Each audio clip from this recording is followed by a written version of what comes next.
হাত ভেঙে গেছে, কারো মাথা ফেটে গেছে, ক্যামেরা, ফোন সব ওই জিকে গৌসের ছাত্রদল যুব দলের সন্ত্রাসী বাহিনী সব নিয়ে গেছে।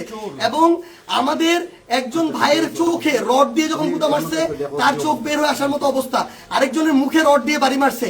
এই ভাইদেরকে এবং উনি আমার জেলা সেক্রেটারি এনসিপির, উনি একজন ভাইকে বাঁচাইতে গিয়ে রড দিয়ে উনার এই কনুই ভেঙে শেষ করে দেওয়া হয়েছে। আপনারা একটু কাছে নিয়ে আসেন, আপনারা যদি দেখেন যে এখানে ওনার হাতটার কি অবস্থা হয়েছে, এই জায়গায় মানে এটা ধরার মতো কোনো অবস্থা নেই। এখানে মাথায় এই যে রড দিয়ে প্রত্যেকটা জায়গায় বাড়ি মারছে।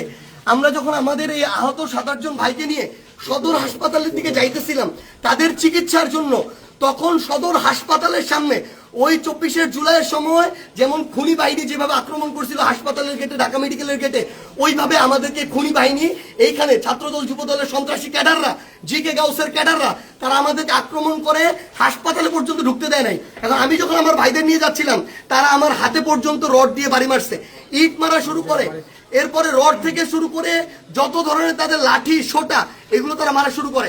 এবং ওইখানে আমাদের ছাত্র শক্তি, যুব শক্তির, এনসিপির অনেক ভাইকে তারা ওইখানে মানে ওই সবার সামনে ওখানে পিটায়।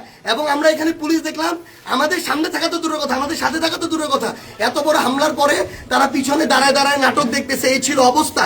এই যদি হয় বাংলাদেশের অবস্থা, তাহলে তারেক রহমানকে জবাব দিতে হবে।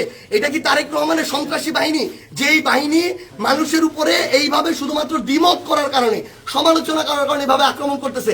সালাউদ্দিন আহমেদকে জবাব দিতে হবে। তারা কি এই জিকে গাউসদেরকে এই সন্ত্রাসী কার্যক্রমের টিকাদারি দিয়ে রাখছে কিনা, এর বিচার না হওয়া পর্যন্ত আমরা হবিগঞ্জে আছি। যদি পারে আমাদেরকে মেরে ফেলবে, এখান থেকে প্রয়োজনে আমাদের লাশ যাবে, কিন্তু এর বিচার, এর জবাব তারেক রহমানকে দিতে হবে।